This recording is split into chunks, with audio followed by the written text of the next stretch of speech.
კატეგორია ხალხი, რომლებიც გიჟდება და ვენებს იჭრის ერდოღანას გულისთვის. თურქეთი ჩვენი ძმა, სტრატეგიული ძმა, მიუხედავად იმისა, რომ ერდოღანა გამოდის და ეუბნება აჭარაჩემია, ლექსებს კითხულობს იქ სამცხე ჯავახეთზე და მესხეთზე და ასე შემდეგ. აი ამ კატეგორიას. ერთად ერთიანდებიან ესენი სულ ყველა. კატეგორია ადამიანები, რომელი კატეგორია ადამიანებიც უთავმოყარეოთ ასევე არიან შემძვრალი ამ დასავლეთის უკანალში, რომელთა პოლიტიკოსები ყველა ეუბნება, რომ თქვენ ხართ ჩლუნგი, დებილი, გამოშტერებული, განუვითარებელი ხალხი, თქვენ პიდარასტები არ გიყვართ, აბა ღმერთი გწამთ და პირჯვარს იწერთ და ამით გინდათ ევროპაში შემოსვლა და გაგებული არიან მაინც ამათ უკანალში. რასაც ახლა ევროპელები უბრალოდ ჩვენ მოგმართავდნენ მთელი ამ ხნის მანძილზე და როგორც გვექცეოდნენ განუვითარებელ, ჩლუნგ, დებილ ხალხად და ოიმე ევროპელმა ეს თქვა, ამერიკის სენატორმა ეს თქვა, ეს არ შეიჯვალეკოს და ამათი დამოკიდებულება. ხო ხვდებით მე რა კატეგორია ხალხს მოგსაუბრე. და კატეგორია ხალხი, რომელიც მაგალითად აი ბიჭო პირდაპირ გითხრათ მიშა სააკაშვილმა და ბიძამისმა. პირდაპირ გითხრათ ქართველების დედაო. ხო იგინა. ამერსო სანამ თავზე ასე არ უზამოდა, სანამ დედას არ უზამოდა, ისე არ უზამო, მანამდეო ამ ხალხის საშველიო არაა. ამის მერე რომ ქართველი ადამიანი გამოვა და მიშა რაფერაა და მიშა ხო არ მოკდა და მიშა ტუალეტში ხო გევიდა და მიშა ხوას. აი ახლა ამ კატეგორია ხალხს მინდა აი გკითხოთ ერთი რაღაც. თქვენ ხო ხართ ეს ყველაზე დიდი უკნიდან განათლებული და პროგრესული ხალხი. რაც ახლა ტრამპმა გაუკეთა უკრაინას, ამას არ გააკეთებდა, რა ვიცი, უკანასკნელი რუსეთუმეც. აი უკანასკნელი რუსეთუმე ადამიანიც. ნებისმიერი ქვეყნის პრეზიდენტს ან ვინმეს რო გამოეთქვა ესეთი რამე, ახლა ჩვენ რო ქართველს ვინმეს რამე გვეთქვა, რომ უკრაინამ უბრალოდ თეორიაში რო გვეთქვა, რომ ამერიკამ დახმარება უნდა შეუჩეროს უკრაინას და ომის დროს და ასე შემდეგ და ასე შემდეგ.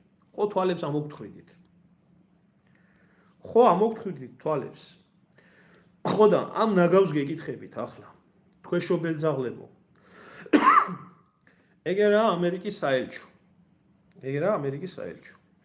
მთელი ეს ნაგავი რუსთაველზე რო ხართ, მოკრებილი და წივი ხართ და კივი ხართ. წადთ ამერიკის საელჩოსთან. გადაიჭერით ვენები ამერიკის საელჩოსთან. მოიკალით თავი, გამოაცხადეთ პროტესტი და რუსეთუმი ამერიკის პრეზიდენტს შეახსენეთ, რომ თქვენ ხართ თავისუფალი პროგრესული ხალხი, რომელ თავისუფალ და პროგრესულ ადამიანებსაც საქართველოშიც დიქტატორი ყავთ და ამერიკაშიც დიქტატორი გაჩნდა და გამოხატეთ თქვენი პროტესტი. მიდით, მოიკრიბეთ მთელი ეს მასა. ხო ვიცი მე რომ ყველა ტრამპს აგინებთ, ლანძღავთ და აფურთხებთ და ხო ეს დემოკრატია, გამოდით და გამოხატეთ. რატო არ გამოხატავთ? მართლა მაინტერესებს, რატო არ გამოხატავთ ახლა ამერიკის საელჩოსთან ნებისმიერი ქვეყნის ელჩს და საელჩოს რომ მსგავსი რაღაცები გაეკეთები. ორბანთან ერდახვედრას აკეთები. თუ სადმე რუსული დროშა იყო და თუ ვინმე ერთი რუსი სადმე გამოჩნდებოდა, როგორ იჭრიდით. თქვენი სამშობლო ხო არის კაცო უკრაინა. გუბაზის არ იყოს ხო იზა. რატო არ აკეთებთ ამას? აი კითხვა მაქვს. აი ამ ძალიან გადემოკრატებულ შიგევროპულ საზოგადოებასთან. რატო არ აკეთებთ ამ ყველაფერს?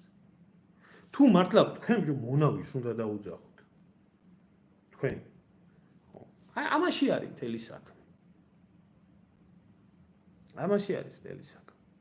დაანებეთ ზმურად რა მაგ წარეწიწაკას მე სპეციალურად არ უბლოკავ.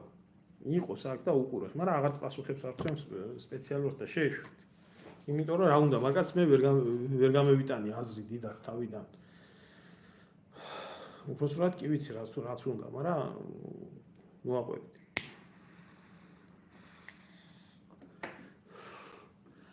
ახლა კიდე ერთი საინტერესო ამბავი. ერთი ძალიან საინტერესო ამბავი. უკვე რადაში, უკრაინის რადაში მოვიწყდებოდა ხამის თქმა მართლა. უკვე გაისმა ხმები იმასთან დაკავშირებით, რომ